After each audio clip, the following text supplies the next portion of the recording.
Hello friends, I welcome you all in my YouTube channel. इस video में हम life span psychology MPC 002 का last block का last unit का भी हम लास्ट पार्ट कंप्लीट करेंगे और इसके बाद फिर आपका ये सेकेंड मॉड्यूल एकदम कंप्लीट हो जाएगा। मैंने इसके लिए अलग से प्लेलिस्ट भी बना दी है कंप्लीट वीडियोस की। इसके अलावा मैंने डिस्क्रिप्शन बॉक्स में भी आपको 3 लिंक दिए हैं अर्लियर 3 ब्लॉग्स के, और इस ब्लॉग के अभी मैं आपको एक और लिंक शेयर कर दूँगी ताकि आप जैसे ही जो भी यूनिट देखना चाहते हैं, जो ब्लॉग देखना चाहते हैं, उसकी सिंगल एक लिंक में सारी वीडियोस खुल जाएंगी ताकि आपको एग्ज़ाम के दिनों में होने वाला जो स्ट्रेस एंजाइटी है आप उसको कॉप अप कर सके। सेकेंडली मैं आपको फिर से रिक्वेस्ट करूँगी कि जिन लोगों ने मेरा YouTube channel like subscribe and share नहीं किया है वो मैक्सिमम करना बेल आइकन को जरूर प्रेस कर दें। ऐसा करने से मेरे को भी मोटिवेशन मिलती है और आप लोगों को भी जैसे ही मैं कोई नई वीडियो डालूँगी आपको इमीडिएटली नोटिफिकेशन आ जाएगी। Let's start now. Ageing issues and challenges in late adulthood. अब तक हमने क्या किया था, अर्ली एडल्टहुड के बारे में पढ़ा था कि एजिंग इश्यूज क्या होते हैं, चैलेंजेस क्या होते हैं। फिर हमने मिडिल एडल्टहुड में क्या एजिंग इश्यूज होते हैं, चैलेंजेस होते हैं। अब इस वीडियो में हम लेट एडल्टहुड में क्या क्या इश्यूज होते हैं और चैलेंजेस होते हैं फॉर ओल्डर एडल्ट्स। मेनली क्या होता है, लेट एडल्टहुड का टाइम कब से स्टार्ट होता है, फ्रॉम जैसे हमने पहले किया 20 to 40 early adulthood, then 40 to 60 और 65 मिडिल एडल्टहुड। अब जो है 60-65 ईयर्स से लेकर टिल डेथ तक का जो टाइम होता है that is called the late adulthood. Adult care can be thought of as umbrella of care and services for the frail elderly. इसमें क्या होता है, जो एडल्ट जो होते हैं, जो एल्डरली पीपल होते हैं, उनके लिए केयर एंड सर्विसेज के अंदर हम क्या लेते हैं, this include a broad range of services including meals है, सोशलाइजेशन है, पर्सनल केयर है, लाइट हाउस कीपिंग हो गया, रेजिडेंशियल फैसिलिटी हो गया एंड एडल्ट डे केयर, जिसके अंदर ये फैसिलिटीज़ आते हैं, ये सर्विसेज आते हैं। यानी एडल्ट केयर जो एल्डरली की जो हम केयर की बात करते हैं उसके अंदर ये सब चीज़ें हैं जो हैं हम उसको इंक्लूड करते हैं। Then there are few physical differences among a group of first graders, but if you check out the same group 65 years later, the physical differences outnumber their similarities। कहते हैं जो जो एजिंग होती है उसके अंदर क्या होता है, जो 65 ईयर से ऊपर का जो टाइम होता है इसके अंदर हर एक के अंदर जो फिजिकल डिफरेंसेस होते हैं वो अलग अलग होते हैं। Some will be epitome of health, epitome होता है बहुत एक्टिव होते हैं, गुड एग्जाम्पल्स होते हैं, कईयों की हेल्थ बहुत अच्छी होती है, while others will be managing one or more chronic condition, कईयों को बहुत ज़्यादा प्रॉब्लम हो जाती है, क्रॉनिक कंडीशन होती है। सम विल बी विगर, तो बहुत एक्टिव होते हैं जिसको बोलते हैं लोग उनका एग्जाम्पल देते हैं, जबकि while others will be lethargic, कुछ बहुत ज़्यादा ढीले हो जाते हैं। As we get older we become physically less like our peers. जब हम ओल्ड एज में क्या होता है, जैसा हम अपनी यंग एज में होते हैं अपने पीयर्स के जैसे होते हैं, इसमें ऐसा नहीं होता क्योंकि इंडिविजुअल डिफरेंसेस होते हैं। That is because we are the sum of our life experience. हमें हर एक का अपनी लाइफ के लिए एक्सपीरियंस अलग अलग होता है, हर एक की फैमिली लाइफ अलग अलग होती है। At age 6 not too much has happen to our bodies to make us radically different from our peers. क्योंकि हम जब 6 साल की होते हैं, इन्होंने कहा है, तो हम ऑलमोस्ट सभी एक दूसरे के डिफरेंट नहीं होते, एक जैसे ही लगते हैं। बहुत रेयर हमारी बॉडी से भले हम अलग होते हैं लेकिन ऑलमोस्ट सबकी उसी टाइप से होती है, जो है हमारे पीयर्स होते हैं हमारी तरह ही दिखते हैं। But by middle and old age we have had decades to develop and maintain habits that an impact on our health both negatively and positively. लेकिन जब हम इस एज में आते हैं, due to our life experience जो होते हैं, हमारे अंदर पॉजिटिव भी और नेगेटिव भी हर तरह के जो है चेंजेस आते हैं। एजिंग में भी इनएविटेबल, कहते हैं सभी के लिए एजिंग तो इनएविटेबल है, सभी को होनी है, but the rate of ageing is not. हर एक के लिए पर जो वो अलग तरह किसकी एजिंग कैसे होती है वो डिफरेंट होती है। Why and how our bodies age is still largely mystery although we are learning more and more each year.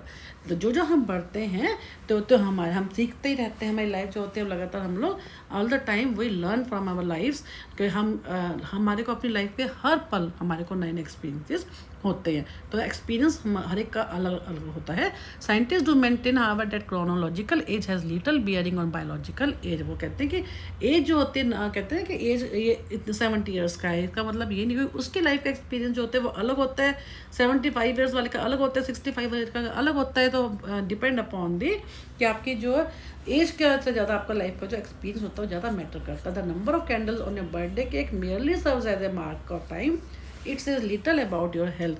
ये कहते हैं जब बर्थडे का केक है उसके ऊपर जो कैंडल रखते हैं हम, उससे हमारी एज तो पता चल रही है, लेकिन उस एज के लिए हमारी हेल्थ कैसी है वो ज़्यादा मैटर करती है। वो उससे तो नहीं मालूम होता ना।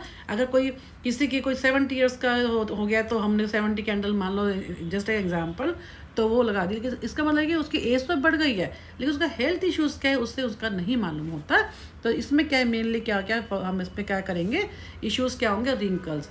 जैसा कि 65 ईयर्स के बाद 70 ईयर्स के बाद क्या होता है कि हालांकि ये मिड एडल्ट को भी उसका रिंकल आनी स्टार्ट हो जाती है स्किन में, लेकिन इसमें ओल्डर एडल्ट की क्या होती है, स्किन जो होती है, इलास्टिसिटी ऑफ स्किन होती है वो धीरे धीरे क्या होता है, लॉस हो जाती है due to breakage of the fibre in the skin. तो जो सैगिंग होनी शुरू हो जाती है उनके फेस के ऊपर, उनके आर्म्स पे, लेग्स पे जो स्किन जो होती है वो थोड़ी रिंकल आनी शुरू हो जाती है। Then come to dry skin. Dry skin हो जाती है, older people produce less sweat and oil causing their skin to be dry. उनकी स्किन जो होती है ज़्यादा वो हो जाती है, ड्राई होने से क्या होता है फिर वो रिंकल हो जाती है। देन एज स्पॉट, इसमें पिगमेंटेशन होनी स्टार्ट हो जाती है। ज़्यादातर कहते हैं जो पिगमेंटेशन का जो कारण होता है, मेलानिन ज़्यादा होता है या धूप का एक्सपोजर ज़्यादा होता है, वो अलग अलग कारण होते हैं। मेनली क्या होता है, dark spots on the skin particular arms, hands, face and feet stem from cumulative exposure to the sun. और मोस्ट पीपल कॉल फ्रॉम जो दिस मार्क्स होते हैं, कहते हैं लिवर स्पॉट्स है, but they are unrelated to liver function. कई लोग कहते हैं कि जो मार्क्स है ये लीवर के प्रॉब्लम से होते हैं, लेकिन ऐसा नहीं है। ये मेनली क्या होता है, over production of the pigment melanin in areas of the skin that have experience the most exposure to the skin. Melanin जो हमारी बॉडी में एक ऐसा पिगमेंट होता है जो कि जितना ज़्यादा बढ़ता है तो उतना हमारी बॉडी में जो है ब्लैक जो होता है, स्किन हमारी ब्लैक होती जाती है। तो वो कहते हैं जब वो आपके एक्सपोजर ज़्यादा होता है सन के साथ। Then come to obesity and metabolic syndrome. इसमें क्या होता है कि 60 ईयर से ऊपर के जो लोग होते हैं ज़्यादातर वो ओवरवेट हो जाते हैं, ओबेस, क्योंकि उसमें क्या होता है उनको डायबिटीज़ का दिखाया हुआ है कि obesity is related to type 2 diabetes, cardiovascular disease, breast and colon cancer, ये फीमेल का हो जाएगा, गॉल ब्लैडर है, एंड हाई बीपी। तो वुमेन इन पेरी मेनोपॉज में क्या होता है, या तो मेनोपॉज से पहले या मेनोपॉज के दिनों में क्या होता है, fat around their waist and hips and man.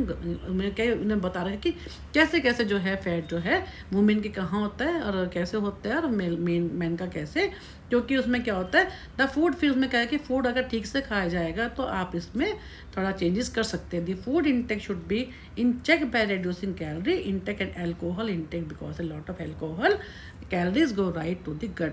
उन्होंने ये कहा है कि आप कैसे भी ओबेसिटी इस एज में ज़्यादा हो जाती है क्योंकि उनकी फिजिकल एक्टिविटी कम हो जाती है, बैठे रहते हैं, ओल्ड एज का कोई ऐसी कोई डिजीज़ हो जाती है तो उसमें क्या होता है ये सब चीज़ें उनके होने के चांसेस ज़्यादा हो जाते हैं। ओबेसिटी के कारण उनका हार्ट की डिजीज़ है, फीमेल के अंदर जो मेनोपॉज पे आती हैं तो उनका जो है कैंसर वगैरह जो है ये सब होने के चांसेस जो है ज़्यादा होते हैं। देन कम टू अर्थराइटिस, बहुत ही कॉमन होता है, मेल में ज़्यादा होता है, मेल में थोड़ा कम होता है। अर्थराइटिस में क्या होता है, affects nearly half the elderly population and is leading cause of the disability.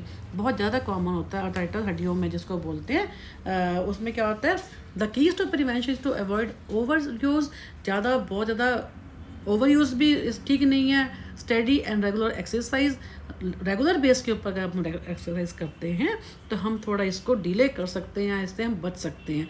एक दिन में नहीं, स्लोली जो है अगर हम अपना ध्यान रखते हैं, एक्सरसाइज करते हैं और वेट लिफ्टिंग नहीं करते हैं, उनको अपने वेट पे भी अपना हमें ध्यान रखना चाहिए कि हमारा वेट ज़्यादा बढ़े ना, ओबेसिटी ना हो, घुटनों पे जिसको बोलते हैं नीज पे ज़्यादा वेट ना आए, क्योंकि ओबेसिटी में क्या होता है हमारे जो बोन्स होती हैं वो काफ़ी वीक हो जाती हैं।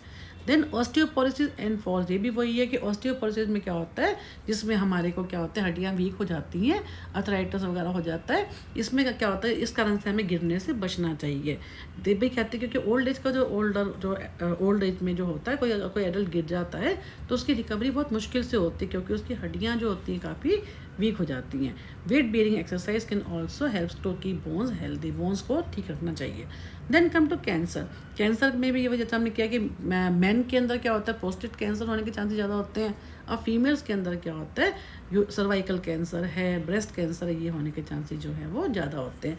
The risk of prostate cancer increases with age and black man have a higher, इन्होंने ब्लैक मैन के लिए कहा है कि इनको ज़्यादा होता है prostate cancer anyway lung cancer के भी इन्होंने कहा, लंग कैंसर हो गया, ब्रेस्ट कैंसर हो गया, प्रोस्टेट कैंसर हो गया, कोलन कैंसर, ये सब कैंसर का जो है इस एज में होने के ज़्यादा चांसेस रहते हैं। Then vision and hearing loss.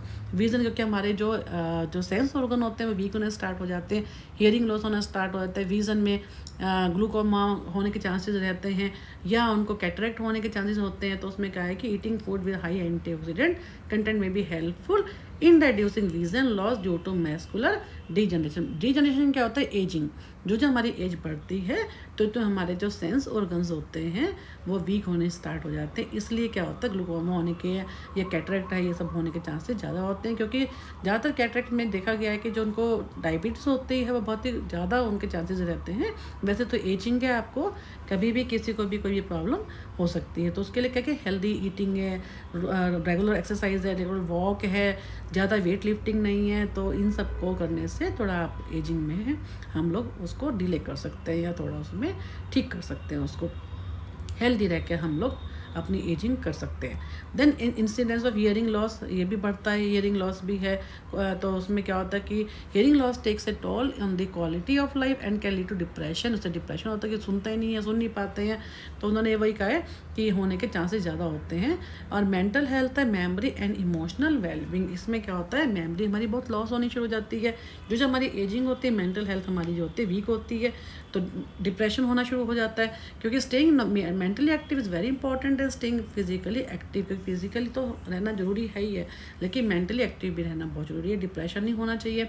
One of the perplexing problems of ageing Alzheimer disease. हमें भूलना शुरू हो जाता है। अल्जाइमर में क्या होता है, हमारा जो मेमोरी लॉस हो जाता है। Depression is often under diagnose and untreated. Many people mistakenly believe that depression is a natural condition of old age. One of the biggest life changes retirement. कहता है कि जो कई बार लोग जो रिटायर हो जाते हैं तो उनको डिप्रेशन होने लगता है। ये भी क्या है, बहुत बड़ा कारण है हमारे को ओल्ड एज का।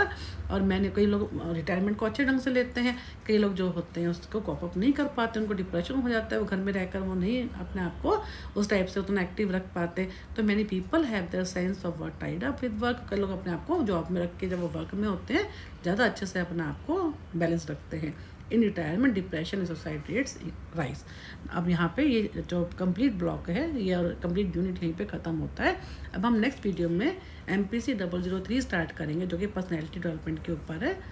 तो मैं आपको फिर से रिक्वेस्ट करूँगी कि जिन लोगों ने मेरा यूट्यूब चैनल लाइक, सब्सक्राइब और शेयर नहीं किया वो मैक्सिमम करें, ताकि मैक्सिमम स्टूडेंट्स इस यूट्यूब चैनल का बेनिफिट उठा सकें। Thank you for watching my YouTube channel.